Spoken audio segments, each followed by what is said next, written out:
Welcome to the Region Free Gamers podcast. You won't believe this, but today we're talking about video games. Are you ready?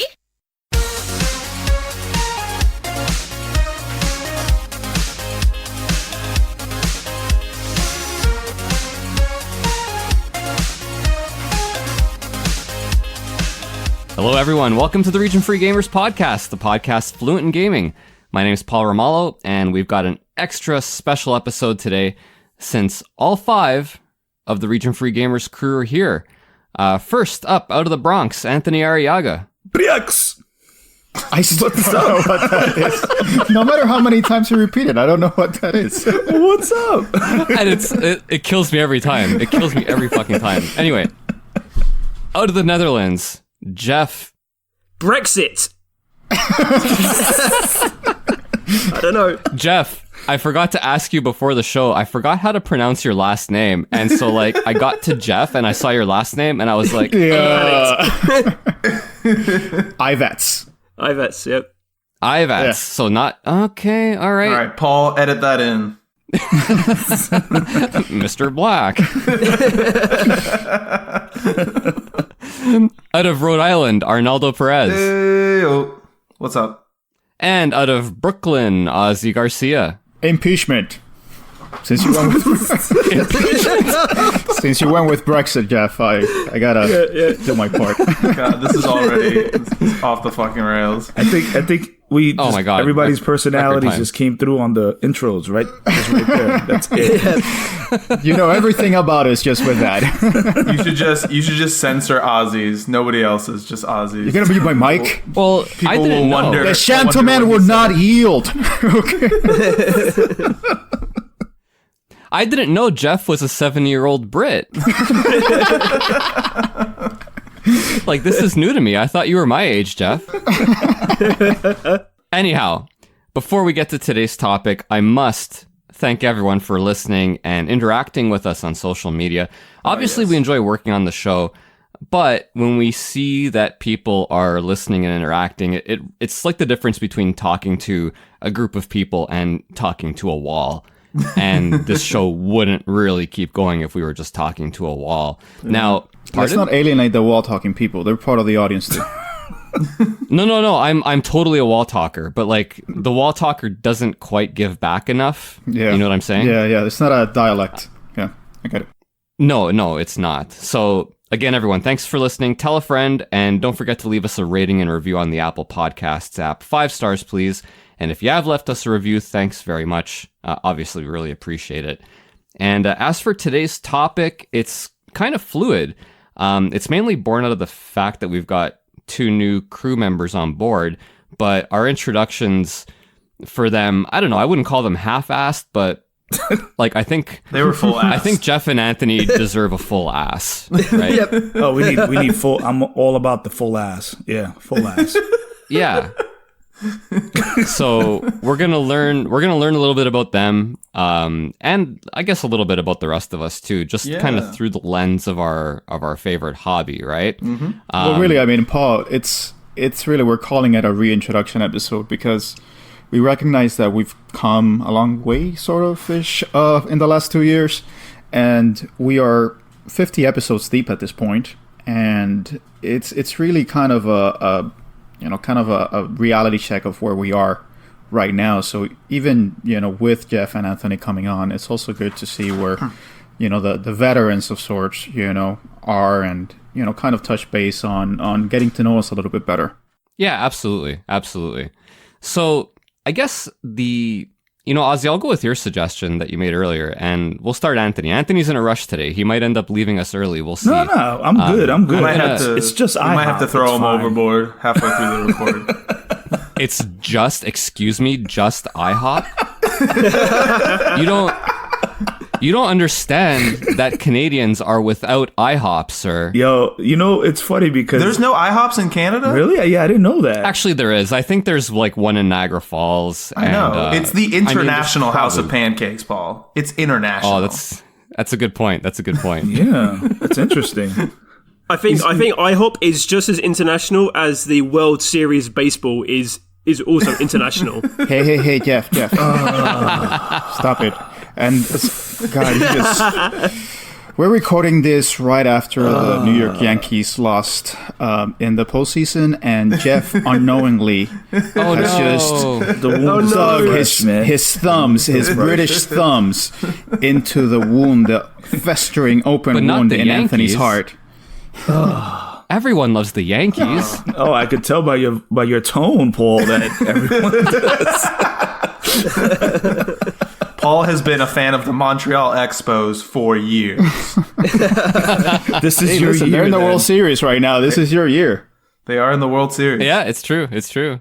So yeah, our RIP Yankees. And Anthony, why don't you help us, or why don't you help yourself forget your pain and tell us about some of your hobbies outside of gaming? Man, hobby. You know, it's funny because I used to play a lot of sports, and I guess my body has become it's been failing me over the past few years as I age. So I look back fondly on that. But other than that, man, the thing that's been keeping busy outside of the podcast is really doing my stand up. That's always been a thing I've done, kind of like touch and go here and there, but like just mainly because of the kids. You know, I haven't really had that much time to dedicate to stand up full time. But like lately, the kids are just big. They're 16. They go on IHOP without me. I mean, it doesn't even matter anymore. You know, they're living their own lives. They're living the dream, man. So, yeah, man, it's I think it's definitely become a hobby. It's a hobby. Doing stand up is crazy because it's nerve-wracking. It's a creative process, and at the same time, when you hit, you just feel like $1 million, man. You know? Yeah. It's $1 million's not that much, but maybe like $1 trillion or something. You know?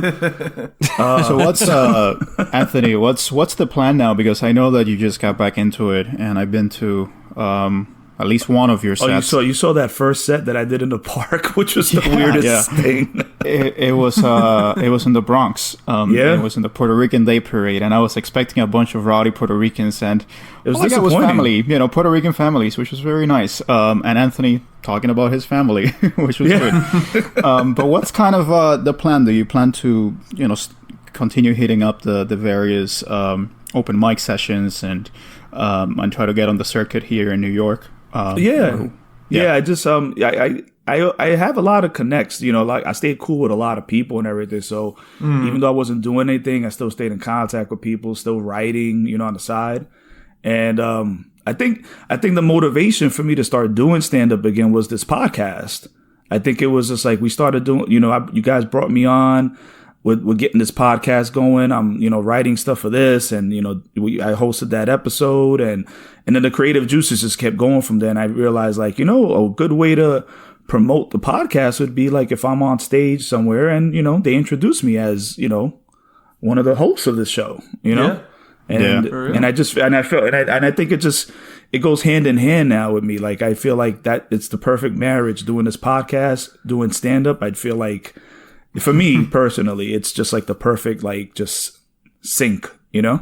Yeah. Would you ever do comedic writing or something along those lines? Since I know a lot of stand-up comedians, they also have their hand in, TV writing, etc. Yeah, I think I would. Yeah, I think writing for me is a lot easier. I can almost do it like on the fly. You know what I mean? Like I can sit down and just start writing and just come up with something real quick.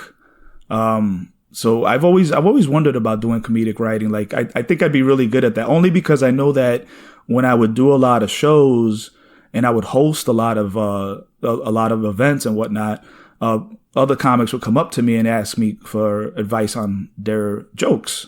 Oh, nice. And I was always really good at like figuring out the best way to deliver their jokes, which is pretty funny because I don't really do that for myself.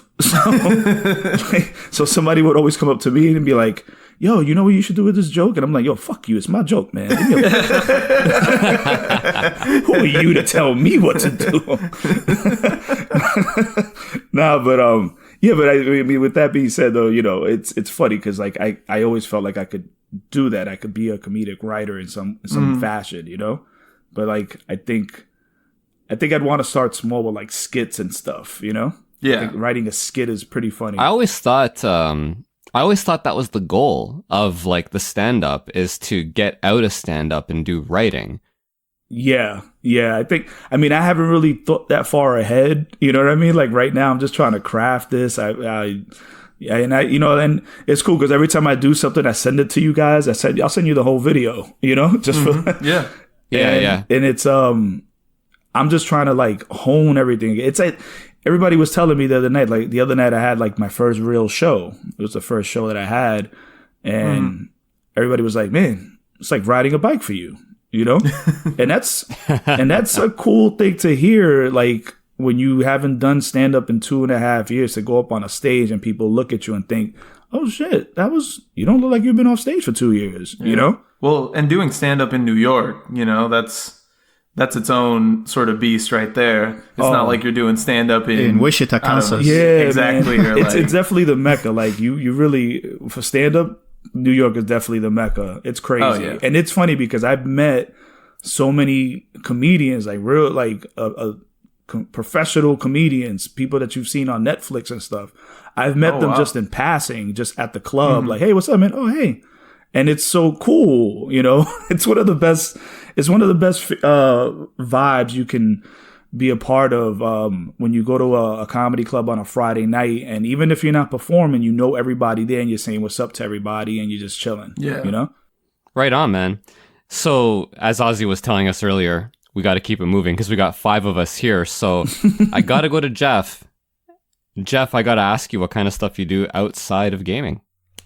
Yeah, I was thinking about what else I get up to. I'm definitely somebody who I have lots of little interests. Like obviously I try not to say it, but I'm just going to get it out there. Obviously I like to travel. Damn, you scooped my joke. Shooting from the hip. Yeah.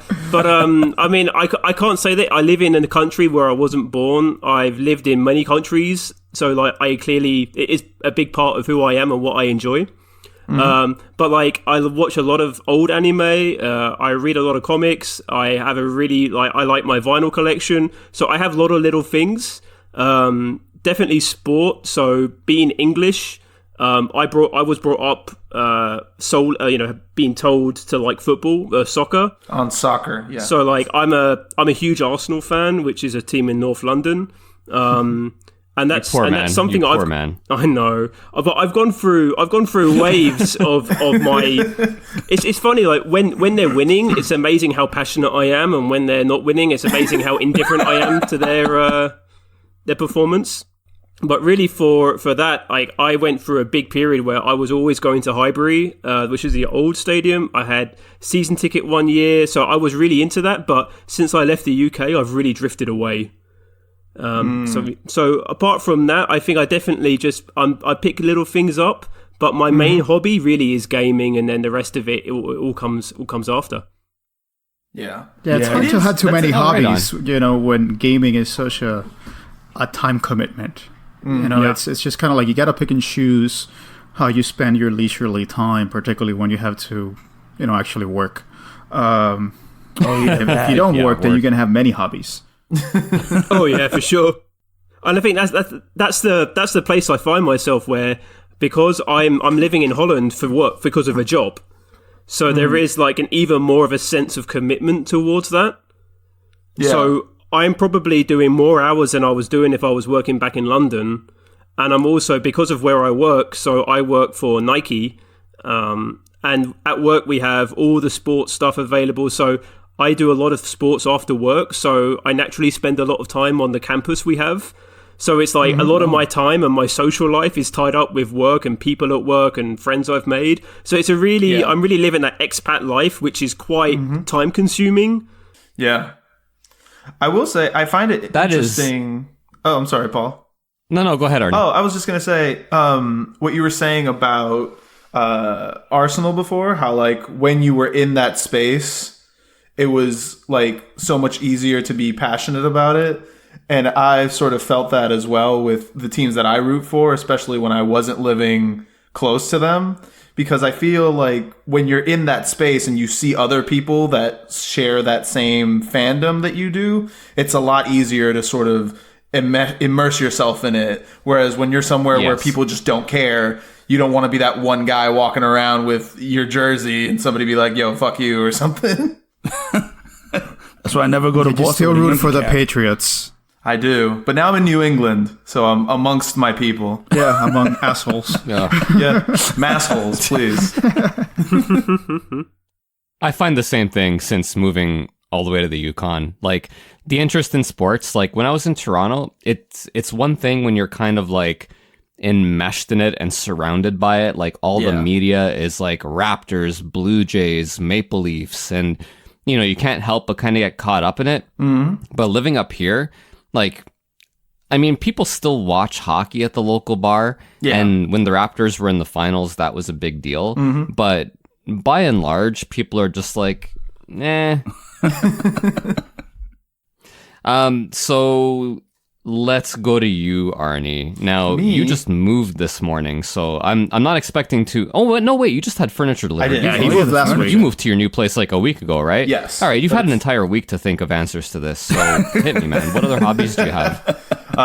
Much like Jeff, I also like to travel. I enjoy long walks on the beach. Are you a laid-back kind of guy? I am. You know, I think my weakness is that I care too much. I'm a very generous lover. He watches The Office all the time. The Office is the best. I love The Office. Parks and Rec all day. No, okay. So we're just skipping you, is what you're saying? Like, yep, he's definitely getting fired. This is his, his resignation letter, as they say. This is his I don't give a fuck moment. No, so aside from gaming, I mean, a lot of it, like Ozzy said, gaming is so time consuming, and especially now, like, I think that's part of the thing that people may not realize is that despite the fact that we do come on this show and bullshit a lot of work goes into it behind the scenes, getting ready for things and preparing for stuff. So that's really taken up a lot of time as well. Like when we pick a game or a series to play, like most of us try to play that game or, you know, watch videos on it or read about it or, you know, sort of figure out what we're talking about, like really get into that. And so that's where a lot of my gaming time goes now. But outside of that, you know, I really like board games. Board games are another huge thing that I was doing a lot of when before I moved, because I had a little gaming group, that role-playing games like D&D and stuff like that. I also watch a lot of anime like Jeff was talking about. So it really is, I think I've always needed something, you know, like I can't just sit and be quiet. I always need to have something in my hands or be interacting with something in some way. And so like media, especially like pop culture media, like not like give me, you know, a crazy anime from like the 90s over like a Ken Burns documentary any day, honestly. Yeah, and I gotta say, and I meant to mention when Jeff was talking, and then he went to Arsenal, and I got depressed for a moment, and I forgot. But I finally rewatched the end of Evangelion last night. Oh my god! Oh wow! Oh man, why? Here we go. Why, dude? That movie is like, I mean, the whole series is just a giant mindfuck, but like that movie especially, there's like 10-15 minutes in the second half where it's just an acid trip, isn't it? Yep, pretty much. But anyhow, like that movie is just a friggin'... So obviously after watching the movie, I don't know if you guys have done this, please tell me, but like after watching the series, I immediately went online. Because every time I watch that movie, there's always stuff that I noticed that I didn't notice the last time I watched it. Because it's so dense with imagery and you know, nonsense.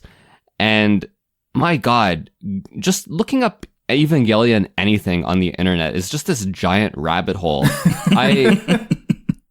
I intended to get like good sleep for today's show because most of our listeners know that we record early I record early in the morning. Yes. You guys record in the morning, and Jeff in the afternoon. But yeah, like I spent at least just like an hour and a half looking up, you know, all the theories and explanations and blah, blah, blah, blah. Like, did this happen to you guys too? You became a conspiracy theorist. Oh yeah, Which is what it is. It's conspiracy theory for anime. If I was in England, I would vote for Brexit. I would vote for Brexit if I was in England. Like, I'd be that guy. Because you want them to build the Avas. You're like, this is the only way that they will build the Avas is if we secede from the EU.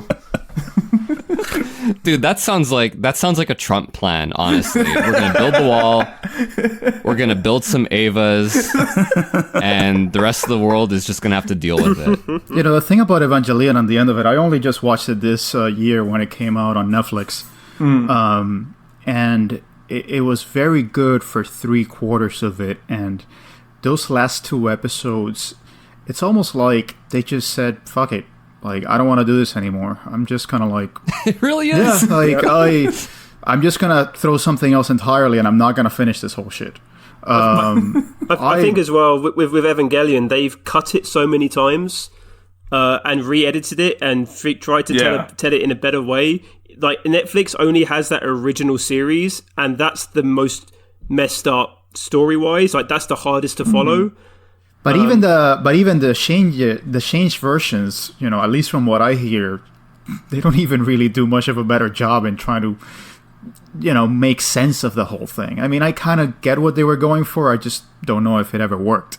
I agree. I agree with you, Ozzy. There's kind of like a retelling, and it's just not. It's not cutting it. Like they gave it a shot, and I don't really know why, to be honest with you. And plus, like, the original was fine. Yeah, it's like, look, just stick to it. If you wanted a massive head trip and you just, like, you know, threw your hands up and said, fuck this, then just own it. You know, just go for it. Yeah. So what we're trying to say is that Evangelion was really the original Lost. Where it really is. I was thinking the same thing. Dude. Everyone was just committed, and then they're like, fuck you guys. Yeah, I can't imagine because it's easy for me, right? Like, I just throw it on Netflix. I can watch all 20 whatever episodes in a day or two. I can't imagine, like, being a kid back then and having to pay for every single VHS that probably had like 2 episodes on it at a time to get to the end and just be like, you know what, man? What the Honestly, fuck? It was the best. It was the best because I did that. I was like, I think I was like 18 when it came out here. And we didn't buy the VHS. There was like a specialty rental store that had like a lot of B horror movies and a lot of other shit you couldn't find. Yeah. And they had a very robust anime section. And so by the time we got into Ava, it was like, I don't know, 12 episodes deep or something. And we were in, right? Yeah. And then obviously once you get to the second half, it's incredible. And so the new episode, it would be 2 new episodes, and it was every month on VHS. Oh my God. And we would find out when the release date was. We'd reserve it at the video store, ride our bikes down there, and go pick it up. And it was like, and obviously we didn't have internet back then, so like the phone calls would go out onto the network. The new Ava's here, and we'd all get together at my place and we'd watch it. And it was like, oh my God, this is amazing. And then wait another month and do it again. Yeah. And like, I don't know. I know I'm putting my old man pants on, but like, it's not as special now because like you can just binge the whole thing, and there's not that sense of anticipation and like the extra effort you put in. I think like made it worth the fact that we rode our bikes down there. Like it really kind of, you know what I mean? Like it would.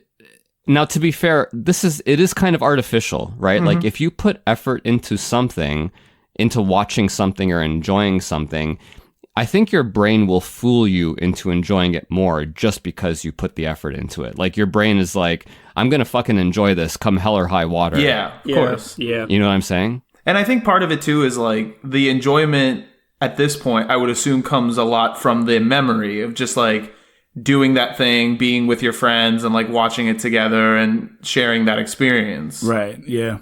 Yeah. Yeah. As much that as the actual show itself. Yeah. In my opinion. Anyway, this is quite the digression. I think I can hear Ozzy like fuming for us to get back on track. No, I'm fine.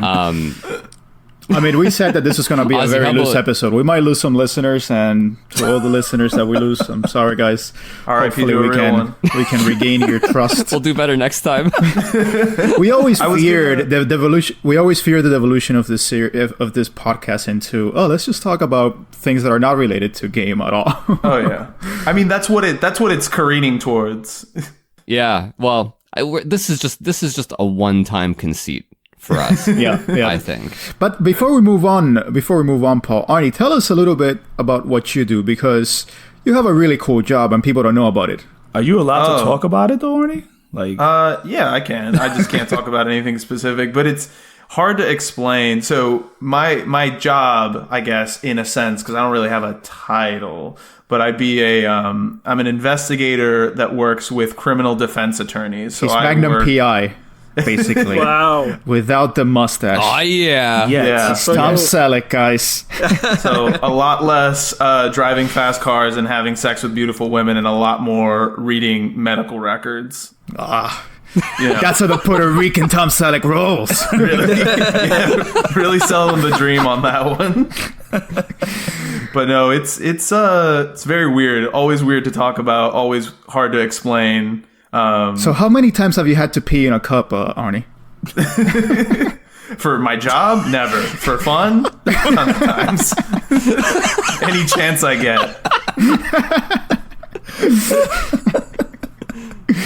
But that's a me thing. That was one of the hobbies that Paul didn't let me get to. I thought that was like a rite of passage in doing stakeouts, basically. But no, one of the, actually, it's funny. One of the reasons I really enjoy this job is because I get to travel a lot. So I get to go to a bunch of different places. None of them nice. It's never, I mean, you can attest to that. I was in New York and I was in fucking Long Island the entire time. At least you weren't in Staten Island. That's fair. that's true. But I wasn't. But one of the things is I get to travel. So if I ever have time, if I have time and I'm not doing anything else, I'll hit local game shops. I'll do, little quick digressions when I'm off work and stuff like that. So that's always interesting because I don't know about you guys, but whenever I travel somewhere, like especially if I'm driving around the U.S., I always have to stop somewhere to look at games at least once, even if it's like a game thrift stores or something. I mean, Yeah. like Goodwill or whatever may come. And I've found some really good stuff doing that. Yeah. Yep, because it's not your area, so you don't know. It could be bone dry. It could maybe nobody here plays video games. I Maybe don't there's know. a really big little Samsung fan in that town, and they just passed away. And Yep, and maybe I get to have that little Samson now. Who knows? Yeah. Maybe I'll find that. These are the words of an unmarried man, honestly. Because like I was in Vegas recently, Yeah. and even something as simple as a GameStop, I was looking at it as I drove by, like longingly. Oh, and then I looked at my wife, and I knew there was no fucking way. we're not doing this, Paul. Not right now. This is our vacation. yeah. Exactly. But it's almost now for you, Paul. It's almost like that's work, because you run a podcast. So maybe it's just like you're not gonna deal with any game stuff because that's too much like work, perhaps. I know. That's how you got to sell it. You got to be like, this is my job now. I am a professional podcaster. That is the angle I should have taken. Okay, I'll have to remember that. This is I mean, research. Ozzy's right. Like, on vacation, I don't really want to look at games. You know what Yeah. I'm saying? Except for like, I'll Atrian bring my Odyssey. Switch along.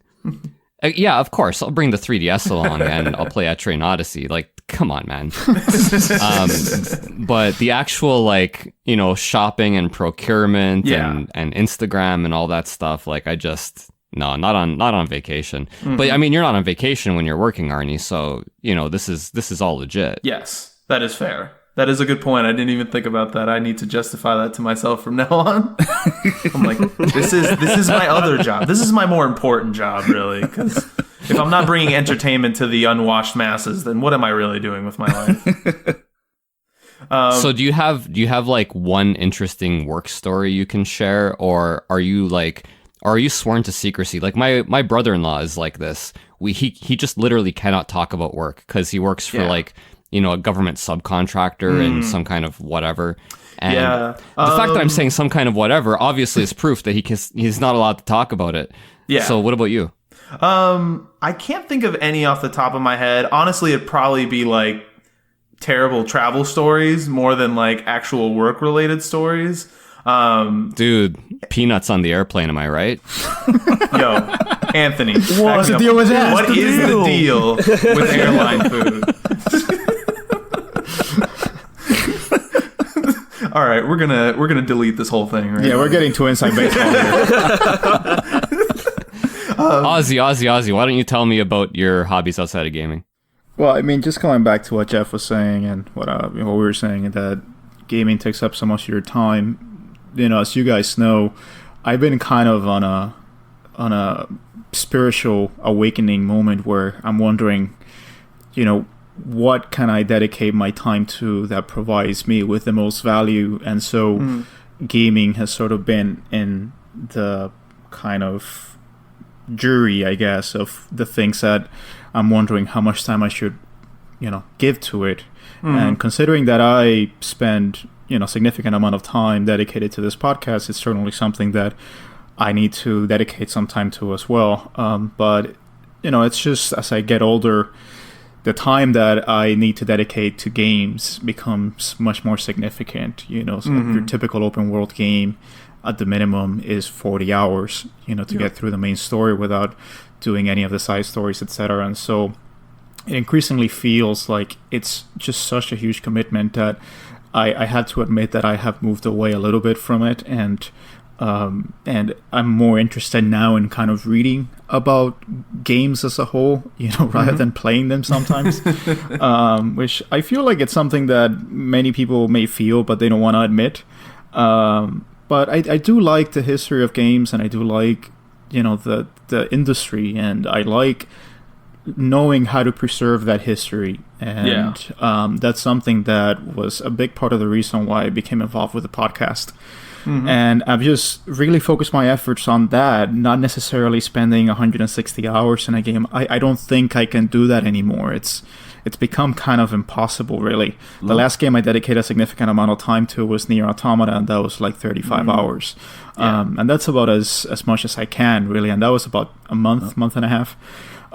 So what that means is that I'm trying to find other things, you know, to do with my time that I feel like I am getting a lot out of it, that I'm getting a lot of value out of it, because you do get a lot of value out of gaming, but it's mostly just not necessarily intellectual value, but like leisure value. That it's doing something you enjoy, it's doing something that you can just disconnect from the world, and I do appreciate that. But like I was saying recently on my Instagram, it's just sometimes there's so much going on in your personal life, sometimes there's so much going on in the world that you feel like, you know, there's a guilt involved in trying to take that me time. So I'm trying to find that balance. But along the lines, what I've been doing a lot is I'm a huge film buff. So I've been trying to watch films, but it's something that, again, it's just kind of not fit neatly into my schedule. But what I've been doing a lot of is just kind of reading books. Because as a New Yorker, I am, you know, usually traveling on the subway or traveling on the bus, and, you know, I can just throw a book in my, you know, bag and just read it whenever. I mean, I'm not that type of person that just pops out their Switch. I don't know. There's just something about it that I don't like people like looking over my shoulder, seeing what I'm doing in Zelda. So fair. I don't usually do that. Also, I don't want to have to fight to the death, you know, in order to defend my Switch. I was about to say, like, that's the kind of thing that would worry me more than anything. It happens. I don't know why. Yeah. I think it's a psychological thing where I'm like, if I'm holding a 3DS, I don't care. But if I'm holding a Switch, I'm like, somebody please come take this from me. Clearly, I don't want it. It's like, never mind the Rolex. Let me have that Switch, bro. Exactly. So it's something I've been doing. I've been reading, you know, whenever I have a moment. Right now I'm reading a really interesting book that was very popular some years back, and it's Douglas McCullough's John Adams.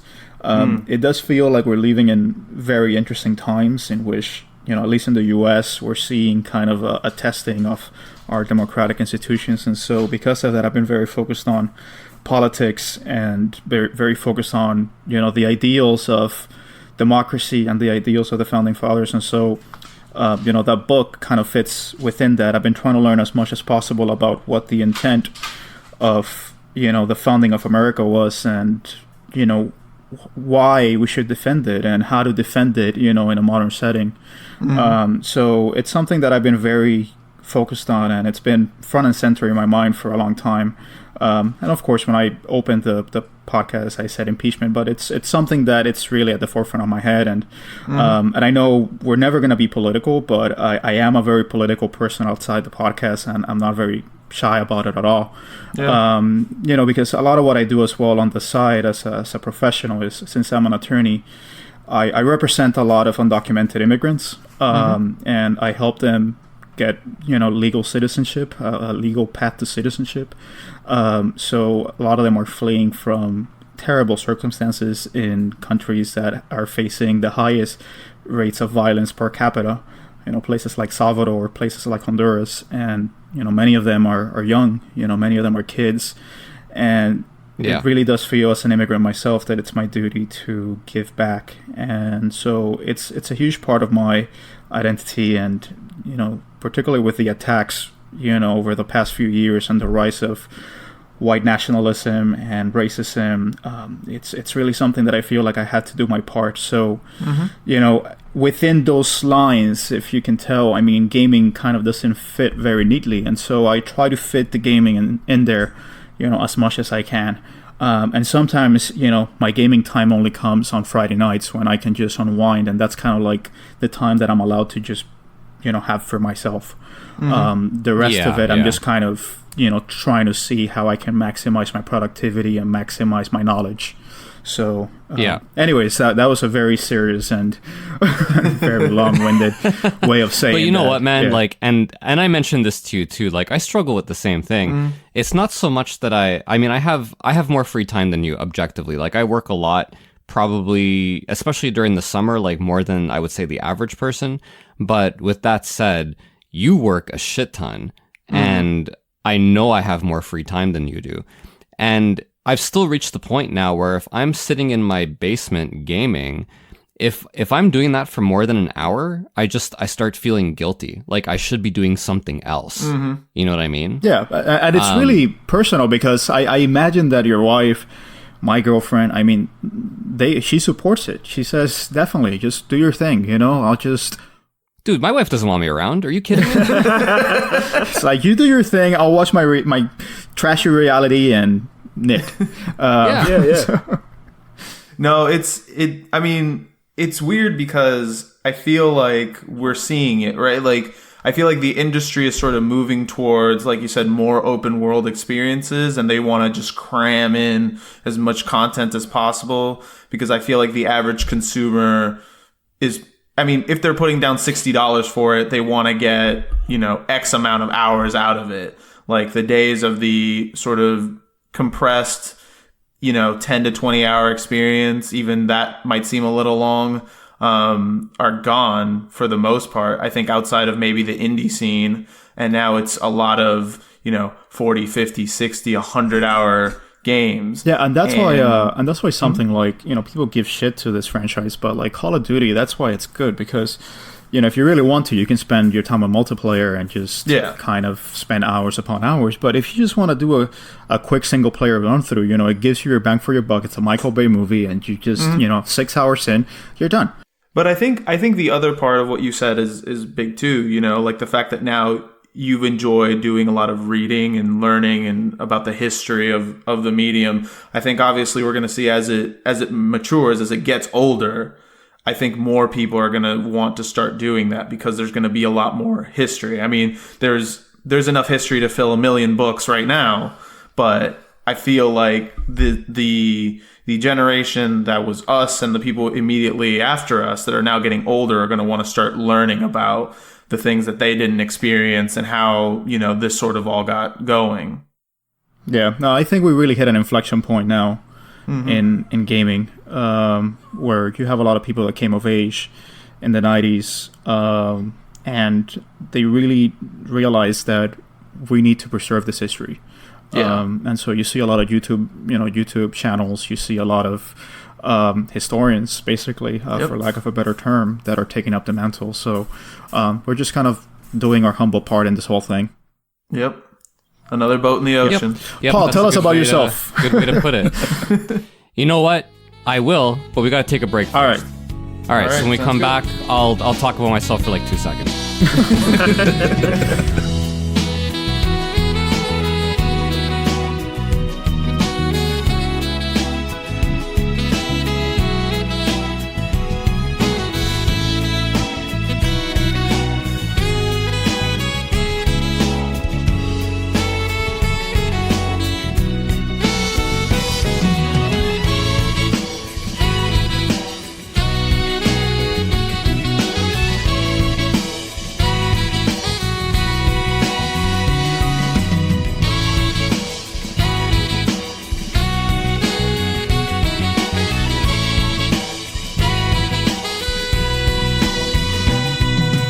All right, everyone, and we're back. And I guess it's my turn.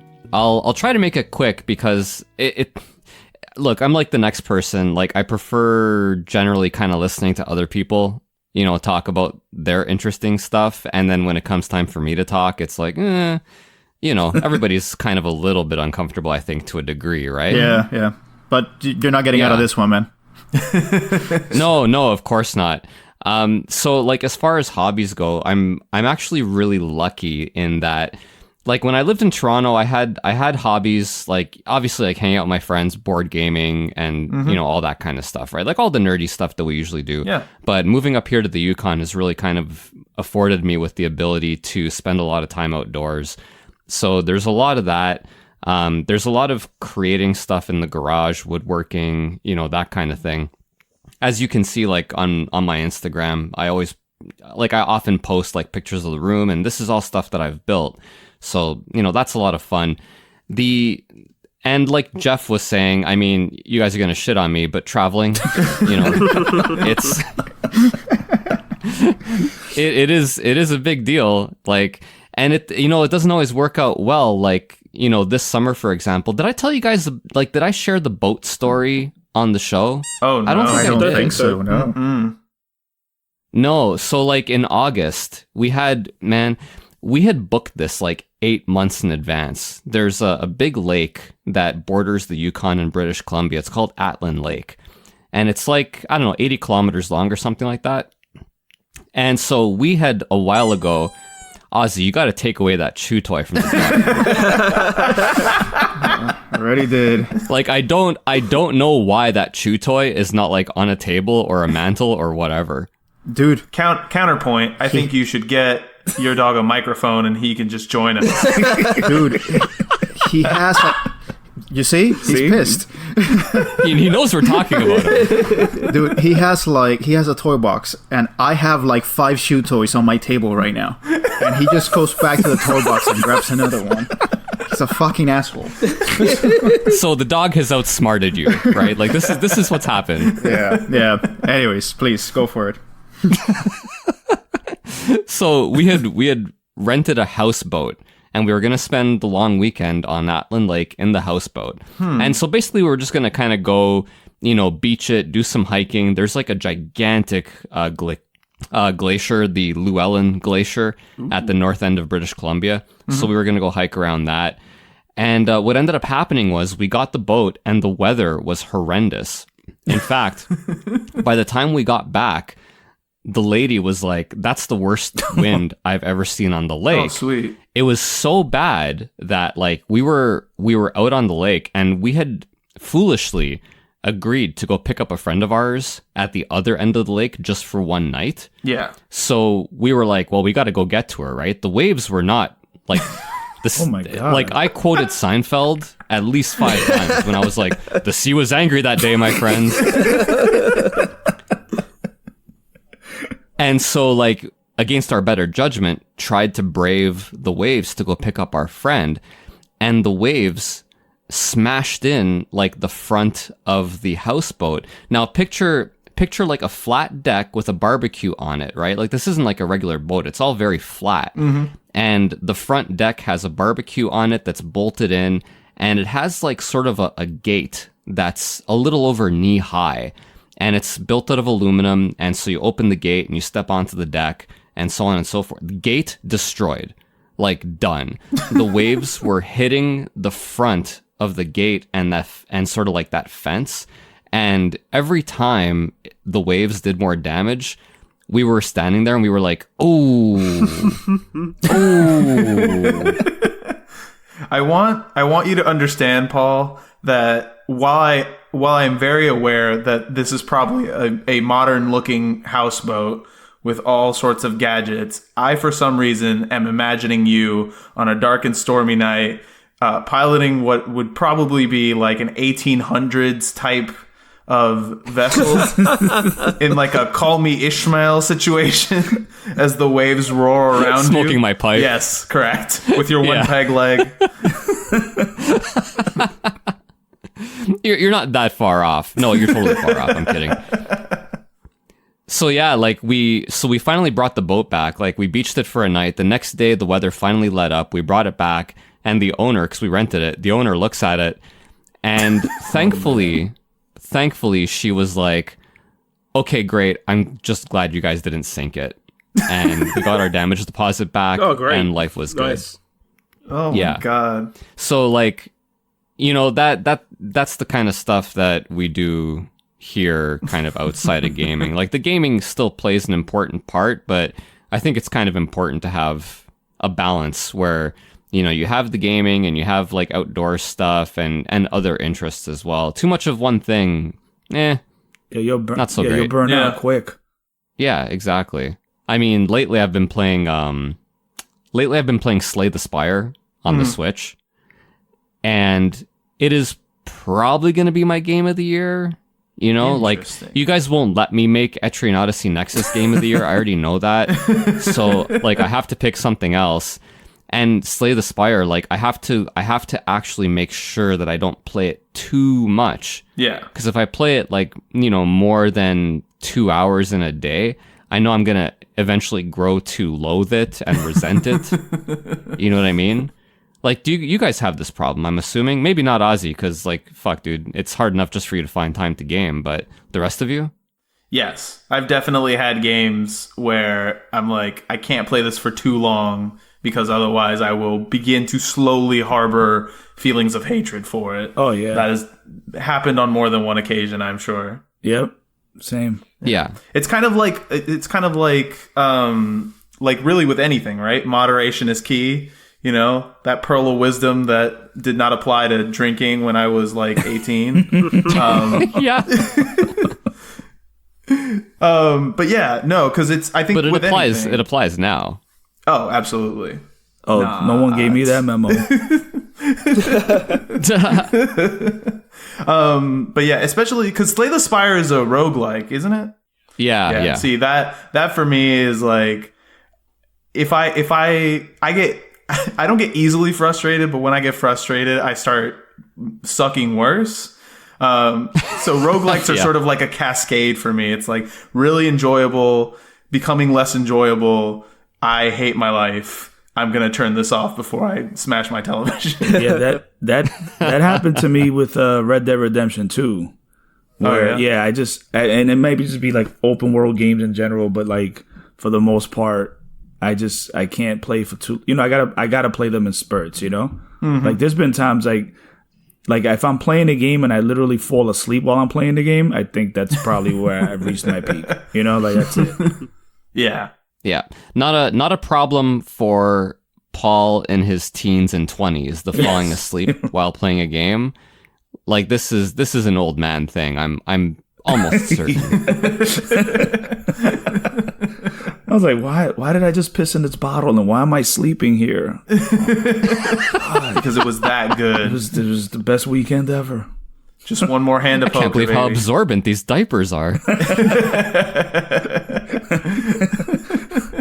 Anthony, since you're talking, why don't you tell us? Because I don't think I know. Like, I like to think that I can tell a lot about someone by what their favorite game ever is. And obviously that's bullshit. I don't know anything about people when they say that. But I like to think I do. Especially when most people just say, like, Ocarina of Time or something. Oh, boy. No, fuck those people. Those are people I don't want to be friends with because they're just like... And there go the listeners. They're like Yankees fans, right? Like they just, they latch on to the best thing, and yeah. I knew I picked up a certain tone in your voice earlier. See, I want to be friends with the Arsenal fan, the person who suffers, you know? Yeah, but Anthony, why don't you tell us about your favorite game? Ever. Wow. Favorite game ever. I was trying to think of something that I hadn't discussed on any of the episodes before. So I was trying to like go outside the box. And I actually came up with a game that, against my better judgment of the console it's on, it was definitely a game that I really enjoyed. So it's an N64 game. Yeah, it's an N64 game. So you do know me, Paul. He knows my body. And it's a Blast Core for the Nintendo 64. Whoa! Oh, that's a really deep cut, man. Yeah, I don't know what it was. It was a hidden rareware gem. I loved that game. It was a crazy game, man. It was just kind of like, because I remember when I got it, I didn't even know what I was getting. You know. Mm-hmm. Why were you playing this when you had a Saturn? Something just feels off about this whole thing. We all make mistakes. Yeah, that's why I said I wanted to go a little outside the box on this one, you know? And it's funny because when I started looking at, you know, like obviously I haven't played it in a while, and I just started thinking about it, and I just immediately thought of you, Ozzy, because you can't see the sky in this game. You know? And it's also muddy because it's a Nintendo 64 game. Right. It's just everything that comes together in a pool of hate. You know? Yeah, but you know, it's a game that makes you feel good about just tearing shit up. Yeah, right. Yeah. Like that's it, right? Like sometimes you just want a game where you could just tear shit up. That's it, you know? and it's by Rare, and you know, Rare and Nintendo were just like locked in at that point, you know? Peanut butter and chocolate. Yeah. Oh yeah. I think Nintendo needed Rare more than Rare needed Nintendo, honestly. Oh, for sure. At that point, definitely. Yeah. But like because if Rare doesn't put out anything on the N64, you cut down the list of really good games from like 10 to like 3. Yep, it's just those three Nintendo games. So I would, you know, it's funny because now like because when Paul sent us these questions and asking about these particular games, and then I just, you know, went, like he was mentioning, just went down that rabbit hole, you know. Yeah. And then I'm like, all right, I got to play this again. And I'm like, oh, but you know, it's on the compilation for the Xbox. You know, the Rare compilation. It's on the Rare Replay? Yeah, it's on Rare Replay. Oh, yeah, absolutely. And which, by the way, just shout out to Rare Replay. I mean, that is one of the most fantastic compilations out there. It is. Yeah. Yeah, you get to play Banjo-Kazooie, you get to play Perfect Dark, you get to play Conker's Bad Fur Day. Yeah. It's one that I have been meaning to get back into, but honestly, it's almost daunting, really, because there are so many games. They are in there. On the low, it's almost like been forgotten about, but that is probably one of the best compilations you'll ever play. You'll ever get. Battletoads is on there, you know. Ooh. Yeah, that and the you know, kind of like the Genesis collections that Sega has put out. Those are some of the best collections out there. I love for sure. Yeah, so because there's just so much variety and stuff. And by the way, shout out to Grab by the Ghoulies. That is low key hidden gem from Rare. Actually, no, it's not.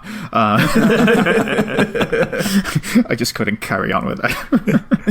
but it's funny, man. It's so funny. Like I was really trying to just think of a game that I hadn't mentioned before. And you know, obviously my favorite games I've already mentioned. So I was just kind of like, wait, Blast Core, yeah, man, right? Because and remember the Nintendo 64. You know, you got what, maybe a game a month.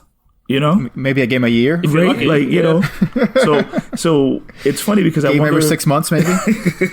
Because I wonder if Blast Core would have been such a highly touted game if it had been surrounded by a bunch of other games being released around the same time. You know, because it was different. It was definitely different. It's like a puzzle strategy kind of game. You know, and I don't know if it would have.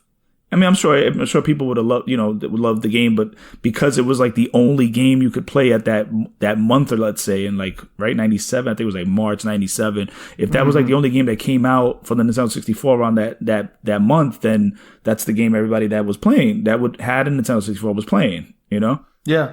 I think that is one of the things that that works in the 64's favor, is that because the library is so small compared to other game systems, it's easier for games that you may not have like played on other systems to really stand out. Like if that game came out on the PS1, I think it might have gotten buried. Right, yeah. Because there's like 1,000+ games on that system. But I think it's like 297 games on the N64. Like it's much easier to pick a weird game out like that and be like, oh, let me try this out. And then it ends up being really good. Yeah. And like, oh crap. And it was funny because I was reading about it, and they contemplated like doing a sequel at some point. But they said that I guess it's true, and it's curious. I'm curious because like I said, I'd have to go back and just try it again and play it again. Because obviously by now the physics must be just so not right. Like I don't think they're very realistic anymore. Those delicious chunky polygons.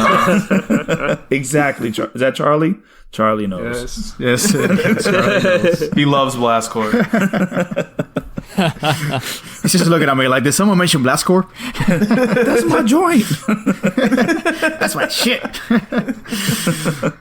Jeff, maybe you should tell us a little bit about what your favorite game is that's not like A Link to the Past. Well, I went through the same thought process as Anthony, so I could easily name Metal Gear Solid, Final Fantasy VII, Symphony of the Night, blah blah blah. Like I think we've covered those sort of games in the past. So I was thinking, okay, is there something that was really influential on me, and maybe something that has by and large been forgotten, and something that I really really loved at the time, and it's something that really grabbed me and got me into online gaming, was Team Fortress. Back when Half-Life was like the big deal. Mm-hmm. And it's kind of Team Fortress is kind of the foundation now of all this hero shooters like Overwatch, etc. Yeah, it's really been a massively influential game, in a very low key way. Really, multiplayer right now really is traced back to Team Fortress. Exactly, and I think that the big thing for me at the time was with Half-Life. Not only was like that narrative that was an exceptionally well told story.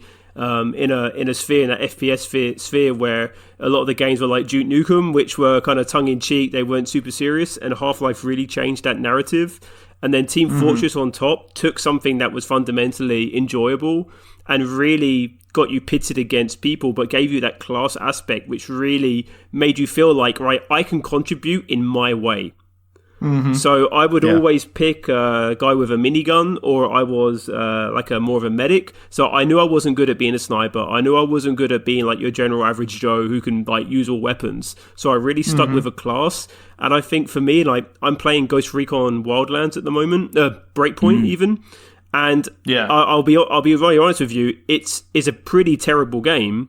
Oh, but like with a group of mates. And it's like, right. Ubisoft is definitely not going to send you any swag to promote it now. You mean I'm not going to get a 6-ton wooden crate full of T-shirts and baseball caps? You mean I'm not going to get that anymore? That's damn. Unfortunate. But like they're one of the guilty ones of like, here's an open world game. It's like, no, this game doesn't need to be open world. It's open world. No. Yeah. It really doesn't. Give us missions. Give us objectives. They're like, please, Ubisoft, please stop. No, we know what's best for you. You're just going to take this open world right here. Exactly. So in this squad of with 3 other guys, I've got my part to play, and I think that's something that I've always had, and I do it when I'm at work as well. Like I know what my strengths are, and I know what I'm not good at. Yeah. And I'm willing to admit that, like, okay, I'm actually really good at presenting and talking through something, but I'm not so great at building the process and really mapping things out. So when it comes to like the video games, if you tell me what you need me to do, if we continue talking, I'm able to contribute and help people who are better than I am at those games. Yeah. So that's something fair. that Team Fortress really kind of started imprinting in my mind about like how you don't need to be the best at the game, but you can still contribute to team success. Yeah. Whereas things like Quake, I was terrible at. Like I really just got my ass kicked all the time. So I think that's something, as you guys, Ozzy, you were saying it as well. Like this is actually hugely influential, and it's the building blocks for some incredibly successful games now, and people don't realize that everything has to start somewhere, right? Yeah. Yeah, absolutely. Yes, exactly. And that is a very appealing thing now in a lot of games, is the ability to contribute without being, without having the reflexes of a 12-year-old. You know what I'm saying? Now, I don't know if that's true of, you guys have all played Overwatch, I'm assuming, or at the very least seen it. Is Overwatch that kind of game? Because I've played it a few times, and I've played, the healer and so on and so forth, but I feel like I still always felt like I was terrible at it. I don't know. I haven't played Overwatch, so I can't really say. I haven't played it, but I've seen it, and it seems to have that kind of feel, but the impression I got from Overwatch, I could be completely wrong, that it's supposed to be kind of like MOBA-ish, but like first-person MOBA, like kind of like League of Legends or something like that. Yeah. Kind of. I mean, you have different characters that all have their own particular special skill. Yeah, and they all play differently. I mean, that's basically what the gist of it is. But I don't think we need to lecture our listeners on what Overwatch is. No, we certainly don't. Know especially more than we since do. I assumed everyone played it and nobody has. So We've established already that we're not real gamers, Paul. Yes. We're not real gamers here. So Arnie, I'm gonna ask you, what's your favorite game? Now we all know it's Persona 4, so let's set that aside. Yes. Wait, is it Persona 4? It is. Okay, so let's set that aside. And what's your favorite game that you've never talked about on the show? See, that's hard because you guys have let me get away with a lot of stuff. Obviously, I've talked Persona to death, and we've done an episode on it.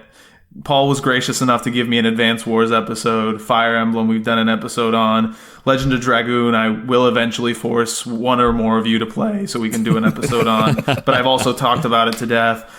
So when I was thinking about this, I was like, there's two ways I could go about this. Because the way I was thinking of it was there were two systems that growing up I played to death and I really, really loved. I think my first love was probably PCs. I played a lot of PC games when I was much younger.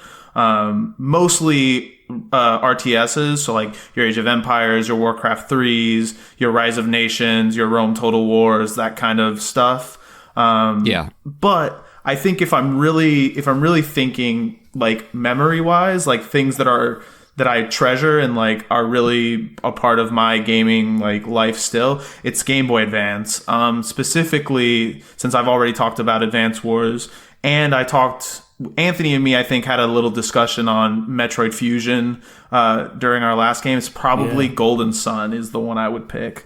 I love the Golden Sun games. I don't know if you guys have played them before. I have, and let me tell you, it's a game that when I first played it, it was very interesting to me, but going back to it, it felt very generic, actually, after many, many years that I went back to it. Mm-hmm. Yeah, I mean, story-wise, I think it is, your typical, there's nothing groundbreaking about it. I think the real novelty value comes from the combat system, the Jin system, whereby equipping different elemental Jin to different party members gives them different abilities and makes them different classes. So nobody has any set abilities. All your magic is determined by what Jins you have equipped to any particular character.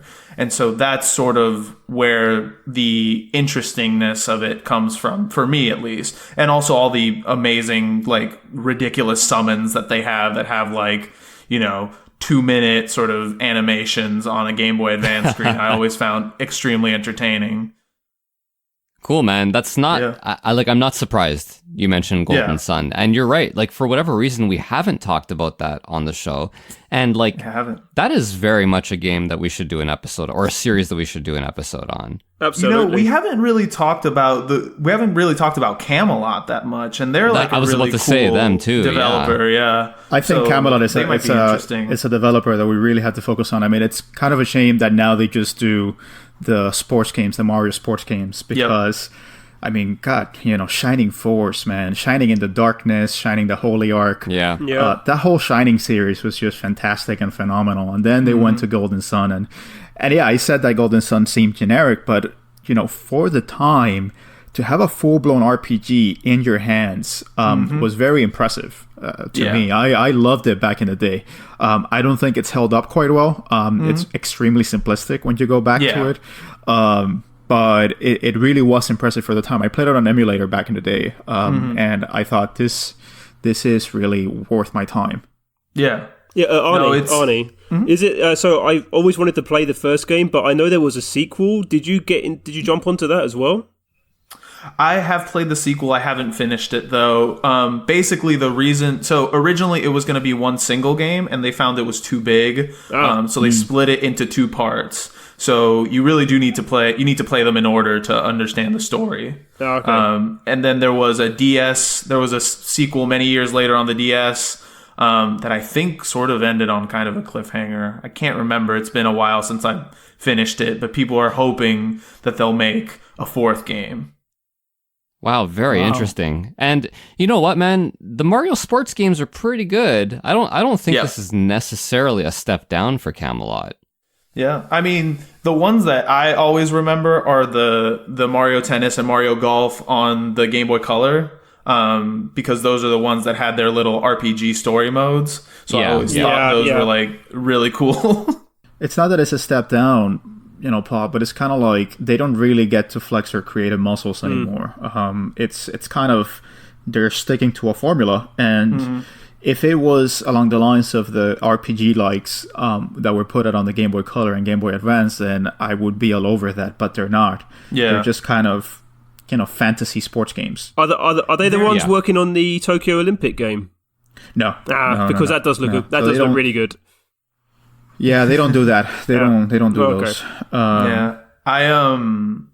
I feel like Golden Sun to me kind of reminds me of Intelligent Systems in a way, in that they've sort of found a niche that works, and now it's basically all they do, and I want them to do a thing they used to do, and they don't do it anymore.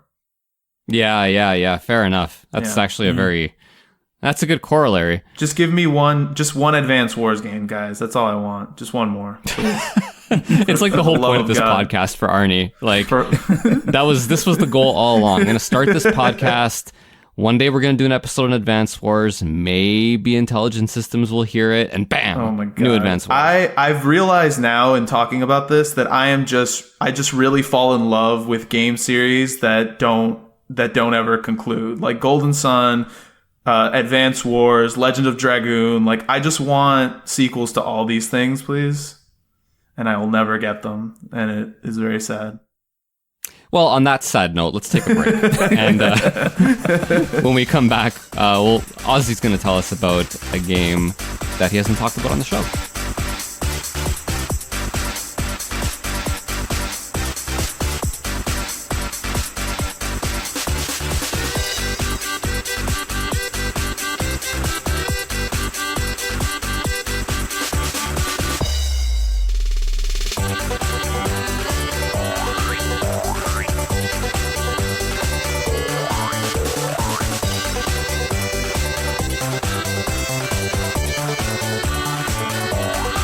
All right, everyone, and we're back. Ozzy, tell me about a game that you haven't mentioned on the show before. This is actually surprisingly difficult.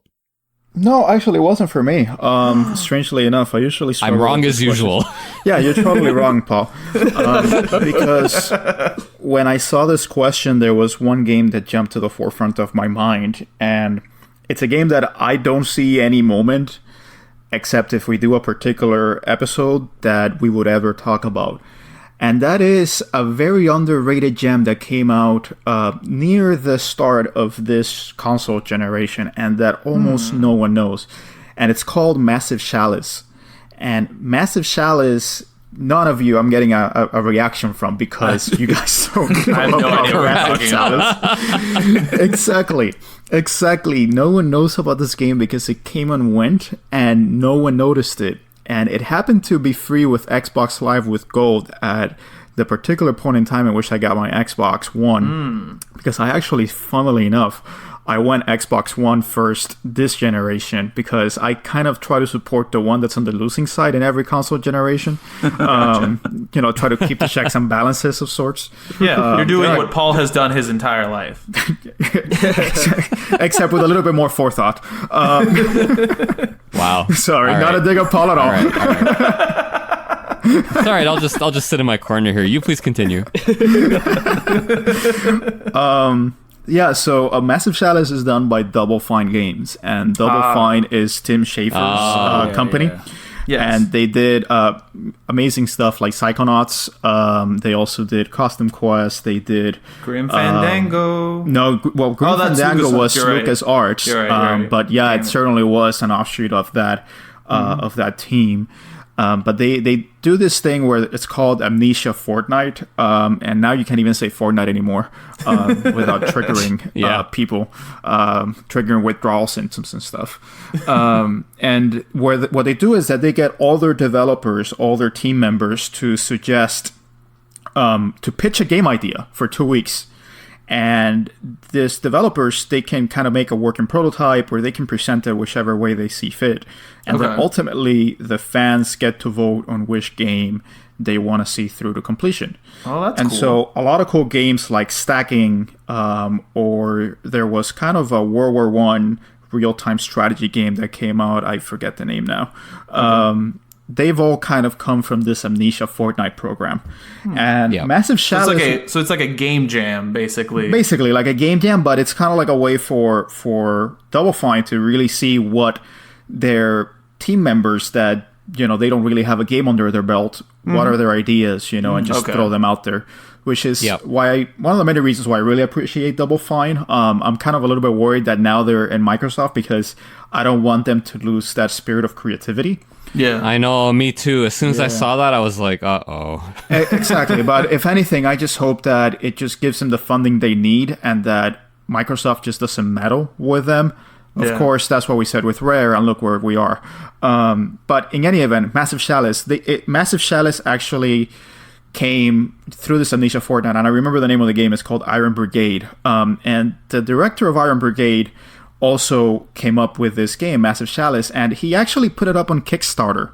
And what the game is essentially a fantasy XCOM-like. So it's a real-time strategy game in which you play as... You're basically the king of this kingdom, and you're kind of immortal.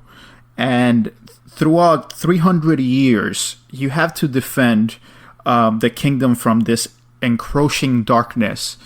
And the appeal of the whole thing is that because you're immortal and generations come and pass, your heroes die. So they actually have a lifespan. And they actually marry with each other and they have kids. And they pass on their genes, on their traits, their positives and negatives to their kids. And so you build an attachment to these characters, but you know that they're going to die. You know that they're not going to last you. And even if you take the best care of them, it might be that they died a premature death at 45.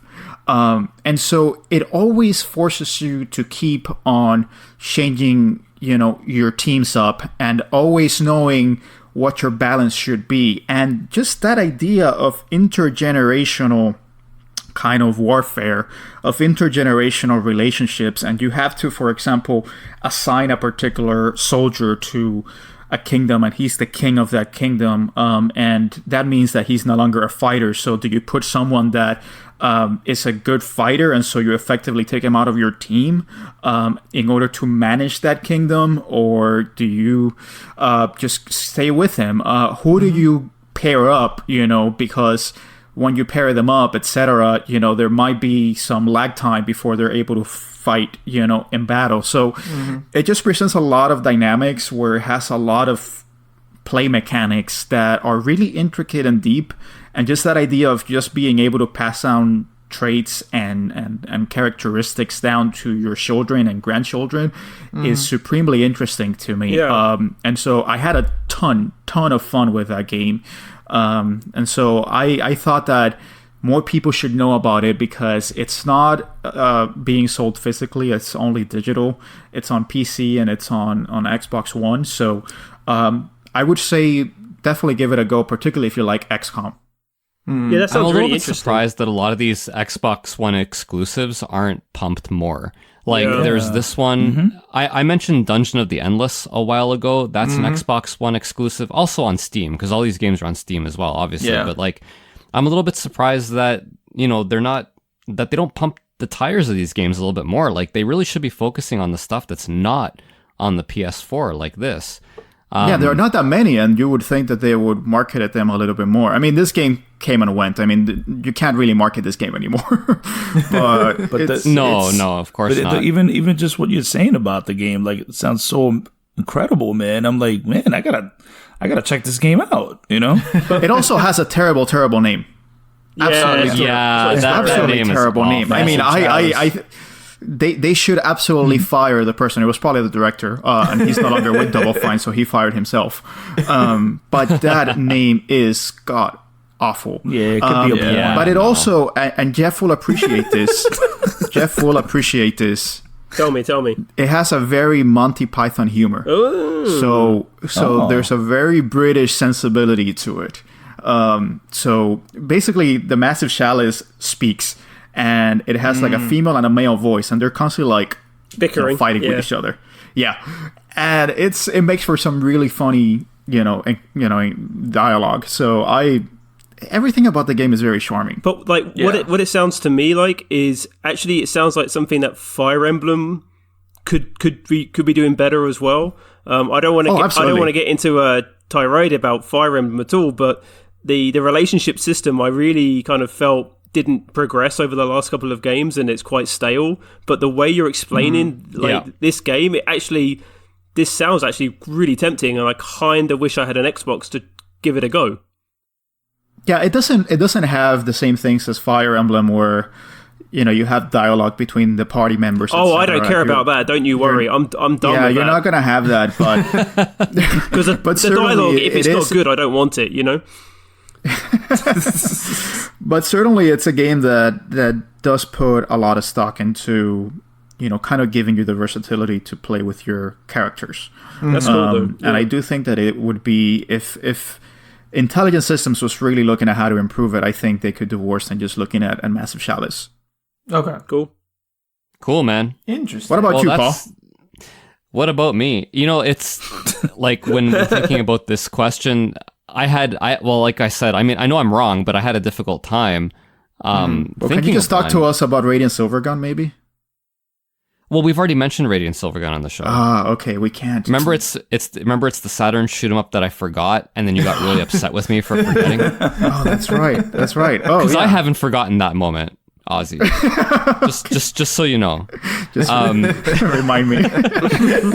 But it came. You know what? There's tons. Like, it's not even a matter of picking one. It's a matter of narrowing it down. Like, Ultima 7 back on the day on PC and Dune 2. Like, these are games that just shaped, how I play and what I like and so on and so forth. What I'll mention is Azure Dreams for the PS1, because I've never mentioned that on the show before. That is a super deep cut. Yes. Yeah. And that is one of the first roguelikes. Yes, exactly. Is this the one? Talking about... I could be completely wrong, but is this also the one that has like that social element to it as well, where you have to talk to, like, I don't know if it's like kind of like Harvest Moon, where there's like a bunch of girls? No, that's not it. That's Thousand Arms. Yes. Okay. No, yes. incorrect, Ozzy. Yeah. There is a social aspect to it. Yeah, you talk to girls and you develop your relationships with them. I've redeemed myself. But it's this game, like, first of all, I think it's probably the first roguelike that I played. Like, I remember playing Fatal Labyrinth on the Genesis a while ago. Azure Dreams is like it's a completely different beast, though. It is the roguelike. It is the roguelike that takes a whole bunch of different systems and throws it's the Final Fantasy tactics of roguelikes is what I'm trying to say, right? Like, there's the social aspect where you're, kind of romancing a little bit the girls in the town. I think, I could be wrong, but I think in the Japanese version you actually marry the women in Azure Dreams, but they took that out of the American one. I might be thinking of the wrong game. I'm not 100% sure, but Yeah. why did I even mention that? Why did I even mention something like I'm not 100% sure? I'm just gonna talk out of my ass here. And I mean, why am I first not of all, fired? let's be clear. If you're not talking out of your ass and you have a podcast, you're podcasting wrong. That's 100%. Good point. Thank you. You can't talk this long and not say some stupid shit. That's a drop. Redemption. Right there. Redemption right back at me. Right on. That's a knowledge drop. So you have the social aspect of it. You have and I hate to say it, this is gonna be the last time I say it on this show, but you have the Pokemon aspect where you're collecting different monsters and then bringing them into the tower and using them and leveling them up and so on and so forth. So yeah, it has all these different systems. They threw like the entire kitchen sink at this game, and at the time, I loved it. Loved it. I didn't even know why. It was just unlike anything I had played before. And what's interesting about it is that I'm not going to say that there hasn't been anything like it since, because I'm sure that there must be other roguelikes out there that have all these systems in them and more. I just haven't seen them. Like Azure Dreams was so far ahead of its time.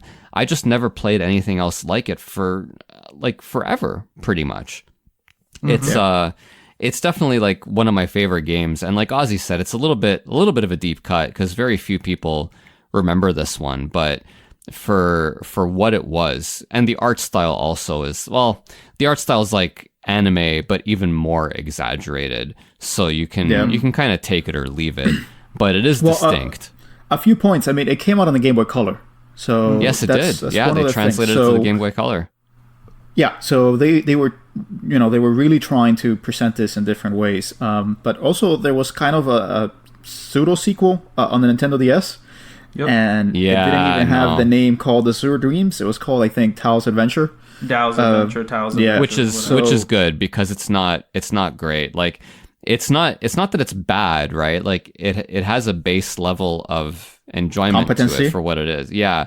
But they've taken away like so much of the stuff that was in Azure Dreams. Like Azure Dreams had like the weapon development and like leveling up weapons and so on, like this Gaia.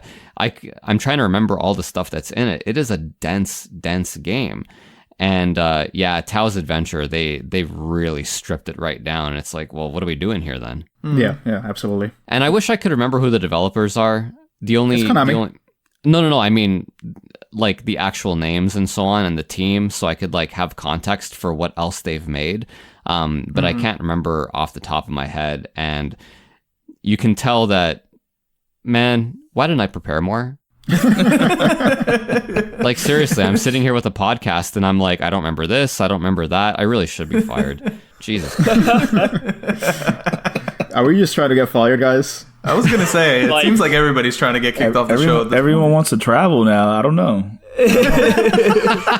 No, dude, I'm looking here on Moby Games, and it seems like there's this guy that worked on some of the Goemon games, but also before that he had worked on Castlevania, Bloodlines, and Contra Hardcore. And also Rocket Knight Adventures. So yeah, just your typical. Konami kind of just your typical developer. Amazing Konami resume pre like the PS2 3. Also, one of the low-key hidden gems like Range Point, which we've talked about a few times about Paul. So he was a programmer for like Range Point, one of those games that never came out in the West due to the very expensive chip that it used, and also because it came out very late in the original Nintendo Entertainment System's lifetime. Yep. Can you imagine how much that game would be worth if it was released in the US? Like how much it would be worth now? So much. Like late in the lifespan of the site, like it probably would have sold for more than your average NES game at the time. Like if your average NES game at the time was $50, that like Range Point probably would have been 60. It probably wouldn't have sold very well. Like that game would be... just based on when it would have been released, they probably wouldn't have shipped that many copies even if they translated it. Yeah, I mean that's exactly. No, they wouldn't have. Yeah. Anyhow, thanks for adding that, Ozzy. I appreciate it. I should have gone to Moby Games. Moby Games is the best site for all this stuff. So anyhow, really appreciate it.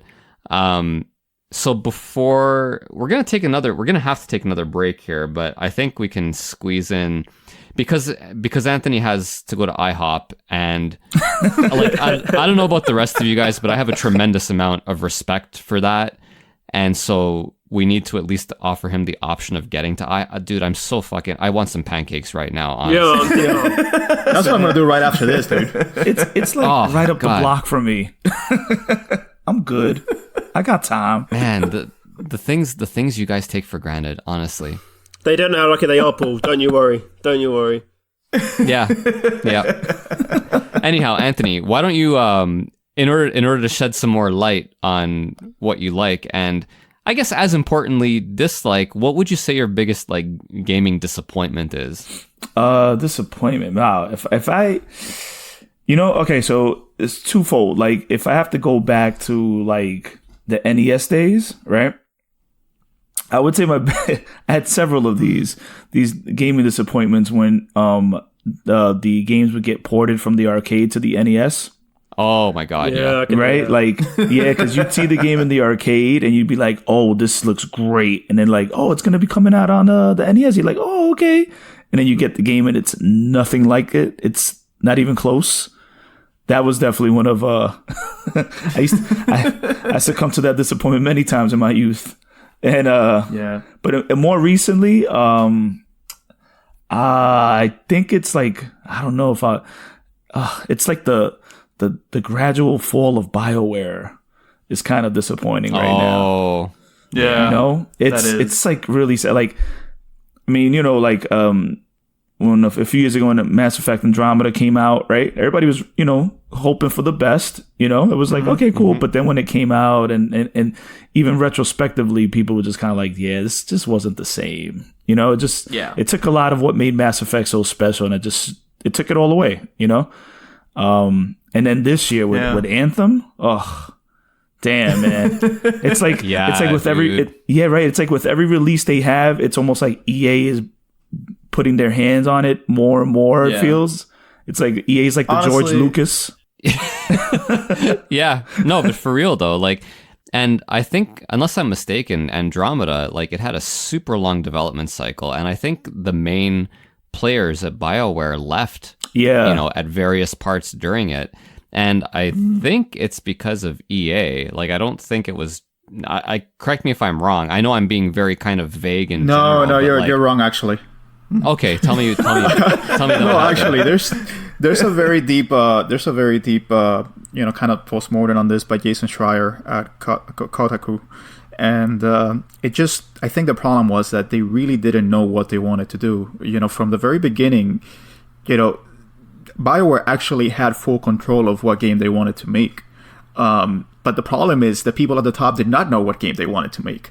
And so they had to constantly shift their plan. They had to constantly shift what they were doing, and they were deep into it, and they had to scrap almost everything, because they just decided to switch gears. And they kept hoping, that within the last year around crunch time, that BioWare magic would suddenly make the game fun.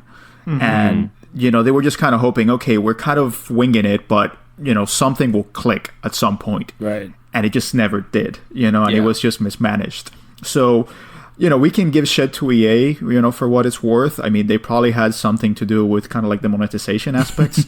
But at the end of the day, if the game is not fun, that's really what it comes down to. And I think they were doing it around the same time that Destiny was coming out. And so Destiny comes out, and then they're like, maybe we want to do something more along these lines. So, yeah, from what... from what I have read, it seems like a big part of it was just that they just lacked guidance. They just did not really have solid leadership at the top. And yes, there were some people that left. I think Casey Hudson, left around that time. But it wasn't really the main problem. Yeah. Oh, okay, I see. BioWare, I've been disappointed in BioWare since they made the Old Republic an MMO instead of just giving me KOTOR 3 like I want. Well, I mean, I was actually, when I was thinking about this question, I thought a little bit about mentioning Mass Effect 3, but to be perfectly frank, I actually didn't mind Mass Effect 3. I actually, yes, it wasn't that good compared to the other ones. It wasn't as good. Let me rephrase. The story was really a disappointment, but I did enjoy my time with it, and I finished it, for what it's worth, which, if I'm talking about a game disappointment, it would probably be something that I just couldn't see myself finishing. Yeah, even with Andromeda, like, people still played it, like, people still finished it. I did. I could not stand Andromeda. No, but I'm saying, but still, people, but then when you fast forward to Anthem, it's just, man, like, this thing didn't even make it out the gate, man. It's like, I know, man, and I was so hyped for it. Like, I remember seeing the gameplay videos, and it was kind of the FPS. I say FPS, but it was like third person, but whatever. It was. Right. It looked like the one that I always wanted, where there's a lot of kind of like freedom of movement, a lot of moving along the y-axis and not just the x-axis, and yeah, it was not great. Yeah, because I remember like it didn't take that long, and I remember the game being like $15. Oh wow. Yeah, and I still passed up. I was like, nah, it's too expensive. And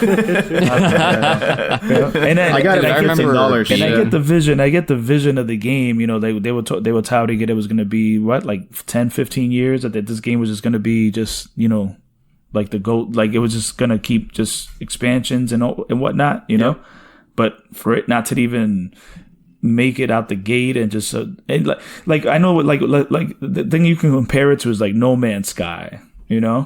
When it came out, it wasn't what they were promising, but they kind of quietly like made it what it was. But it's kind of hard to get people excited about the game that you promised them 2 years ago. That's finally meeting its promises, So that's the thing with Anthem. It's like, I still feel like this game could be great. They just released like they just updated it like maybe last month, I believe.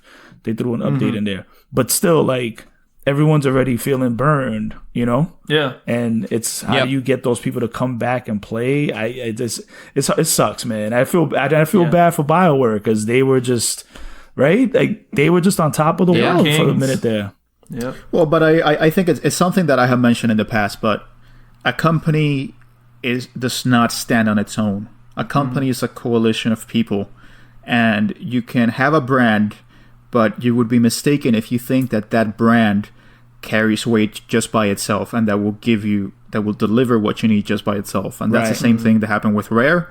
It's the same thing that has happened with many other developers that have been subsumed, because as soon as they're subsumed, the main people leave, and sometimes there are still good people that stay behind, but inevitably the character of the company will change.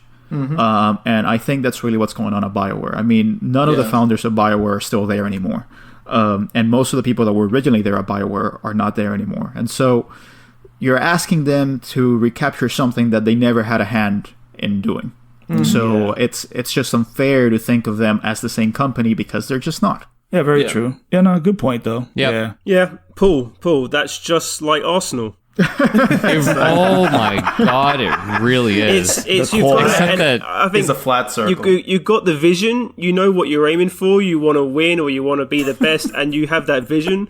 As soon as you bring in shareholders, as soon as you bring in people from the outside who are there because they're money men or whatever you want to call them, companies really struggle. It's just, I see it all the time where I work, where if you don't have that consistency and that leadership and somebody with the vision, and that person is able to bring everyone with them, like companies really struggle. And I think when I was younger, I always used to think like marketing and not publishing, sorry, but the PR work. I think an ad, that's all waffle, talk.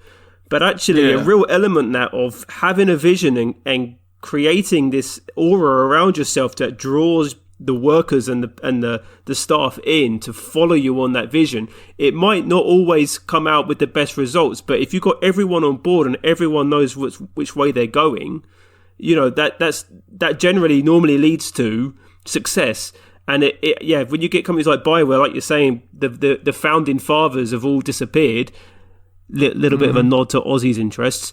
When those people have gone, you really need people who step up to really have that value, that core value within them. Otherwise, forget it.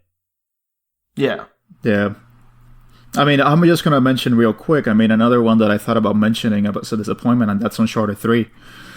And Uncharted 3 was a game that I was really looking forward to because Uncharted 2 was one of the best games of that generation. And I was just thinking, you know, they're going to do great things. But there had been a lot of things that I had been very concerned by when I had seen the previews. It's just that I didn't really see a kind of cohesiveness to it. And they had mentioned that they actually did the set pieces first before they did the story, and I was like, oh, that doesn't really make much sense to me. I mean, yeah. And then when I played the game, like that really came through. It's like none of this is connected. It just a bunch of disjointed set pieces. Yeah, together. It feels like they've thrown it together because it sounded cool. Yeah, but it doesn't really make sense in the narrative scope of things. And I was really happy after the fact that, you know, Uncharted kind of went away from that. And I love Amy Hennig. I think Amy Hennig is a terrific and legendary, writer for the medium. But I was really happy that someone else took the reins because I felt like there was just kind of like a case of diminishing returns for that franchise where it had to go bigger and badder. And I don't think that was necessarily, you know, where it needed to go. And so to see Uncharted 4 kind of going back to basics into a more intimate story was really good. But I think that's really, you know, kind of to the point that you're never going to really necessarily get that Naughty Dog magic or BioWare magic just because you're putting a lot of things together and you have a lot of talent on your team. Yeah. So that's kind of where I was kind of going at. Yeah. All right. Well, yeah, man, that's actually a very unexpected answer. I was expecting like a singular game or something like that, but the fact that a developer was brought up is, yeah, that leads to all kinds of interesting thought and discussion. So on that note, now that we've had interesting thought and discussion, let's have none and take a break. All right.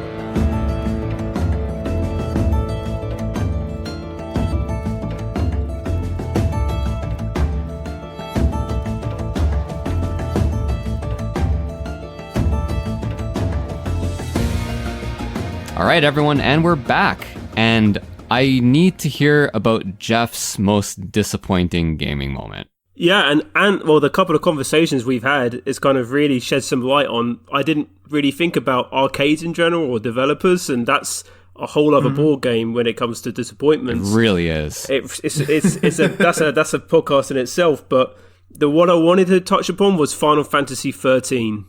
So that for me was a big red light or red flag on Square Enix are not Squaresoft anymore. Yeah. Like it was a big was a big shock to me I absolutely loved 7, loved 9, really enjoyed 12, and then the hype and the build up around 13, it was you guys probably remember, it was a really intense bombardment for about 3 years straight of Final Fantasy 13, and it was huge because it was a next gen RPG from Square Enix. Lightning seemed like an amazing character, and the FMVs, the visuals, she was a Louis Vuitton model. Yeah, man, it was overkill, and you're like, man, this game is gonna blow me away, and I really, really bought into it.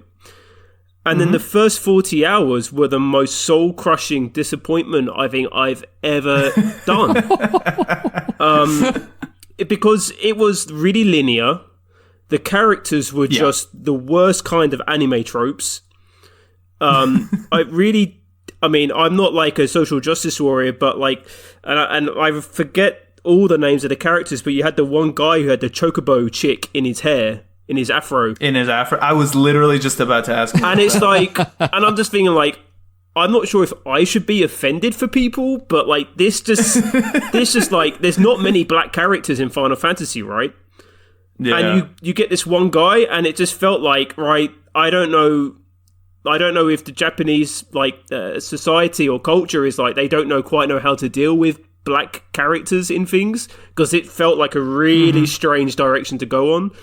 And I just really, in general, I really didn't get a connection with any of the cast apart from Lightning. Yeah, it really was like that was really her game start to finish. Yeah. Like none of the other characters really grabbed me, or otherwise they just actively annoyed me. Yeah. Well, this was kind of the pinnacle of Square equating, proper characterization with just being brooding. Yes. And it feels like Lightning just doesn't really have any personality whatsoever. It's just she's always scowling. Every single freaking time that I see her, she's always scowling. And it was kind of like that move away from what made Final Fantasy VII so charming, because then everyone kind of attributed Cloud to being kind of a mopey, brooding dude, which was not the case. And so this was, kind of like the pinnacle of anime-ishness, where it's like, oh, you have to be brooding and you have to be very serious. And then there's like the comic relief kind of racist character. And then there's a super cool, blonde character. It's all of it. It just seems like it's stock characters, as you say.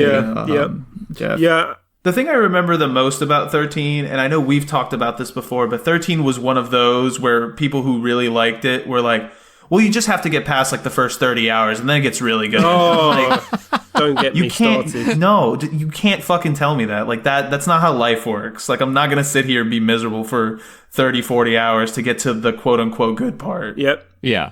Yeah, absolutely. And I still have conversations with people through Instagram of like, you do have to get past and then it all opens up. And it's like, well, it had to be open in the first place. I mean, it's funny to say that now considering what we're saying about how many open world games there are. But it was, I think for me, the battles, the way that you could automate them, I guess, 12 kind of had I managed to break 12 into a place where I was still in control of what was going on. But 13 very much just felt like I was everything was passing me by. The story wasn't grabbing me, and no matter how many good cutscenes they threw at me, I just didn't get any connection and didn't really care about the characters. And the reason why that was so disappointing for me was because of the big investment that I've made from Final Fantasy VII onwards in Squaresoft and Square Enix as to like that they would deliver a really memorable genre-defining or console-defining experience. And when that failed to materialize, it was like, oh, well, if this is going to suck, if this isn't going to be what I think it is, what is there this generation for me? Yeah. But obviously that's really like hyperbole because there's the PS3 had and the Xbox 360 had an abundance of video games. Like there was plenty of other good games to kind of make me quickly forget about that. But it did make me super, super, super cautious about stepping into a Final Fantasy. So 15, I really approached with a lot of trepidation. I was still disappointed a bit, but at least my expectations had been lowered. I didn't find 15 quite as bad as everyone else, but I get the disappointment. And that final act, or not the final act, but like, the kind of stealthy part, that was just objectively awful. Yep. So that's it for me. So yeah, it's a funny thing you mentioned, like the hype and so on and so forth, because like I like kind of got back into gaming, so to speak, after being away for a few years, and this was about 4 or 5 years ago that I got back into it, and I hadn't really been kind of burned by hype even like during this time, you know what I mean? I had forgotten what it was like to be burned by hype. Like, obviously Breath of the Wild, you know what I mean? Like there was hype, it lived up to it. Persona 5, there was hype, it lived up to it, right? So I hadn't, all the stuff that I was excited for, I was like, all right, this is great. And then this year, I don't know, man. I think one of the reasons I might be gaming less is because Fire Emblem didn't quite reach my expectations. I know a lot of people love it, but it's a good game. I'm not saying it's bad, but like once you've been burned by the hype, it's like, oh boy. It's like you're saying, Jeff, like you think, well, what else is there for me then this generation? And obviously there's stuff, right? There's no doubt about that, but it does put you in a moment where you're like, what am I doing? Yeah. I've sort of fallen into this space now where the amount of hype that something gets is directly proportional to the amount of concern I feel about that thing. Yep. Like something like Death Stranding, for example, like I think it could be good. But the amount of hype and sort of like expectation behind it immediately makes me so worried about, sort of even going into it, because I'm going into it with these expectations now. And I'm just like, I don't want to put that kind of pressure on myself, I guess, to like feel like I'm forced to like something at that point. There's a list of games right now that I would put in a bracket of Cyberpunk, Last of Us 2. Yep. What else is there? Think, help me guys. Death Stranding. And I know you want to say Shenmue 3, man. Shenmue 3. And what kind of gives me cause for concern is that there are people who are like our level, very gaming of me, our level of experience, also known as age. Yes. I'm a gamer. Who are like saying Last of Us 2 Game of the Year or Death Stranding Game of the Year. You kind of go, whoa. Yeah. I know you're angling for free stuff, but calm down. Can you please calm down? You haven't played this game yet. You really don't know what's going to happen. And I think that there's a people who are with our experience who still buy into the hype. And that kind of always concerns me, that there are people who just seem to just blindly think, oh, because X is directing or because Y is developing it, it must be the best game ever. So, there's definitely, I think Final Fantasy 13, to link it back, that is the one that really kind of gave me a reality check. Yep. Fair. Yeah. And I guess we kind of, I don't want to say we need it from time to time because none of us really want it, but it's good to be reminded that not all that glitters is gold. That's right. Arnie, your biggest gaming disappointment. All right. So I was telling you on break that I didn't really have anything prepared for this, and then just hearing Anthony talk about it sort of unlocked something, like a recessed memory that I had clearly buried for good reason. And Jeff accidentally made the perfect segue to it. So small thing of context is that I think I've prided myself, let me try to be as grammatically correct as possible, in trying to be as positive as possible, especially when it comes to gaming. Like even back in the day when I would only get a few games, like I always tried to make the best of the games I had, like Ten Pin Alley on PS1. I love that game. It's a terrible bowling game, but I played it to death. Big Ol' Bass 2. I love that game. Like it's great. So I always try to be very positive. And in that, like when I was growing up, I would very rarely buy things on release. Like I had a stretch where I started doing that and very quickly found that like it wasn't worth it. But I do specifically remember one game that I bought on release with a friend, and we played through it together. And at the time, I think I was in that mode of like, it was good. Yeah, I liked it. Just to tell myself that it was okay. And as I've sat on it, I've realized like, no, it wasn't. And I don't know if any of you guys have played Final Fantasy VII Dirge of Cerberus. Oh, no. No. Oh. I've avoided it like the plague. Good. It's a Final Fantasy VII spinoff with my favorite Final Fantasy character, Vincent Valentine. Everyone's favorite character. Of course, the brooding emo vampire. I love him so much.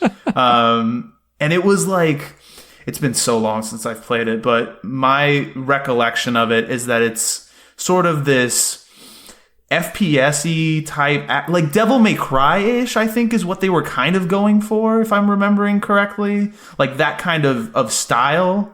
And it just doesn't work. Like the story is bafflingly dumb. The characters are uninteresting. The action just isn't gripping at all. And it's, if I'm recalling correctly from my experience, I remember it being very short and very easy. I got it, and I think I beat it the same night or the day after I got it. Yeah. Yeah, I back was like, then, not so great. Okay, cool. That was good. Uh-huh. I had fun with that. That was great. $60 well spent. Thank you, GameStop. Oh man. It was not good. It was one of those. I mean, I can tell. I still own it. I still own my copy. I've never looked at it twice. Yeah. Never even come close to like thinking about putting it back in my PlayStation 2. So that is probably what qualifies as my biggest gaming disappointment. Good enough, man. And we talked during the break. Ozzy, we're gonna skip because he slipped in a couple already while Anthony was talking. He's a sneaky guy. Yeah, I thought I'm probably gonna get skipped, so I might as well just Stop it! I'm hosting, not Jeff. Okay, there's no skipping of you. So we'll wrap it up with mine here. I'll try to be as quick as we can because we're obviously over time as we always are. But mine was the original Capcom versus SNK. Ooh, really? I know that. Yeah, and you know what? It's much like you, Jeff, in that it was just the hype and expectation was just out of control. And so when Capcom versus SNK was originally delivered, I got it on the Dreamcast, and it just looked really half-assed. You know what I mean? Like, none of the character sprites were redrawn. You had SNK sprites and Capcom sprites, and it looked completely disjointed. The game itself was like, kind of basic. There wasn't really anything that new happening. It wasn't until Capcom versus SNK 2 that I think they really got it right. Yeah. That game is like top 3, my favorite fighting game ever. I loved Capcom versus SNK 2. But that original one, yikes. Man, I was hyped about that one for well over a year. And I even think that the Neo Geo Pocket Color has a Capcom versus SNK on it. That Neo Geo Pocket Color game is amazing. It is really, really good. Yeah.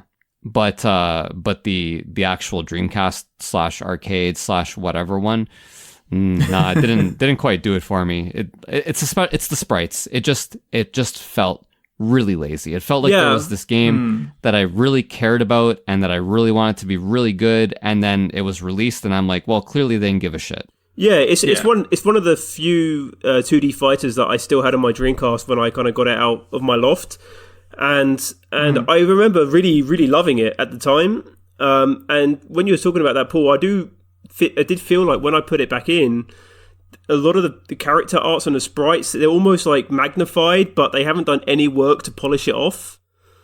So it's I love that there were like different artistic directions with the two franchises, but indeed the in-game graphics, the in-game sprites even, I can see where you're coming from, but I think the sequel, I only played it briefly, so I'd need to go back to that and see how much has improved. Was it just the sprites they improved, or was it the general balance as well? The general balance, more characters, better gameplay variety. Okay. And it felt a lot better. It was much deeper. It was the game that Capcom versus SNK should have been, in my opinion.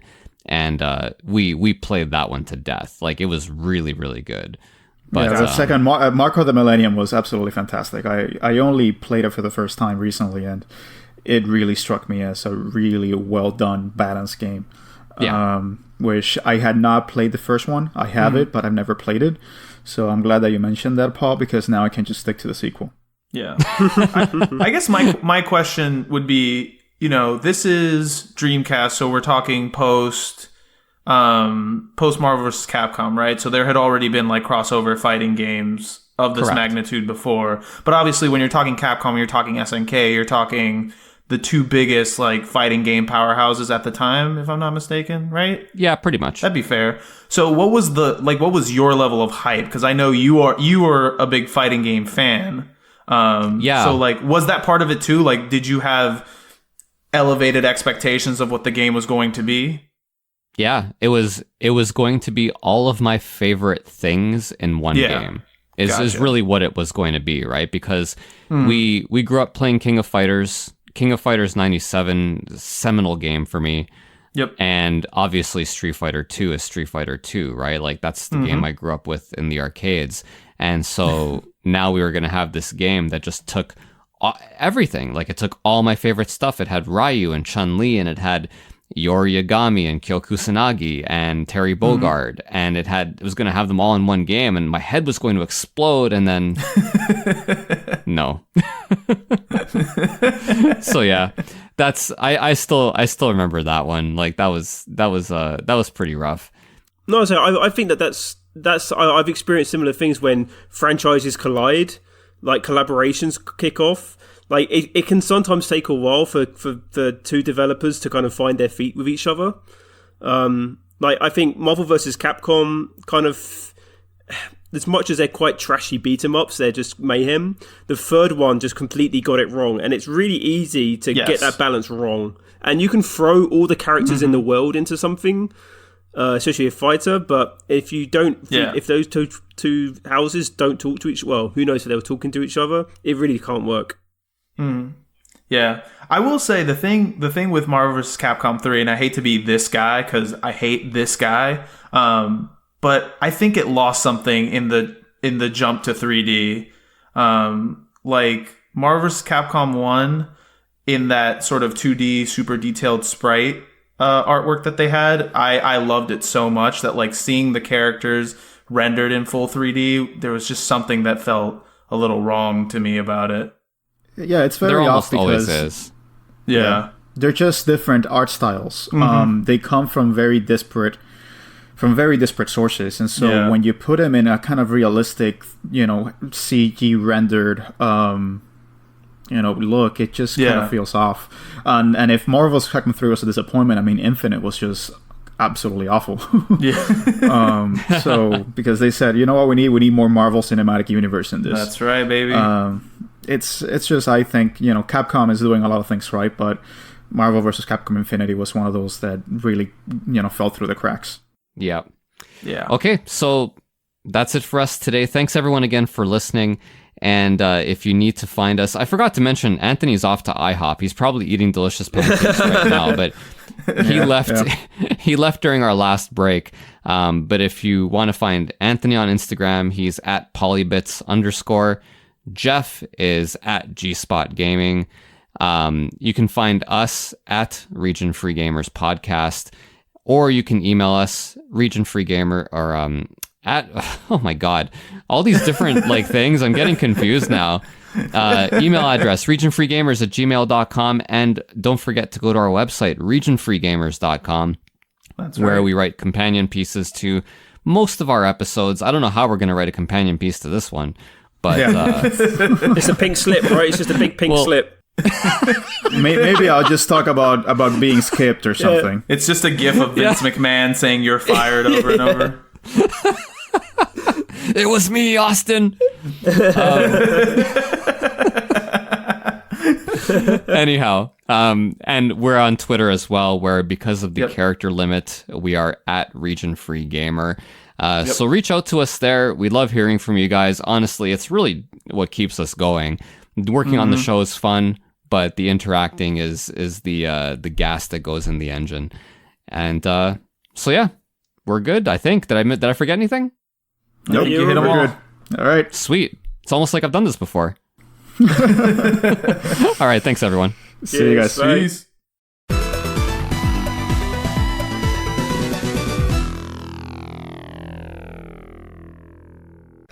If you're not talking out of your ass and you have a podcast, you're podcasting wrong.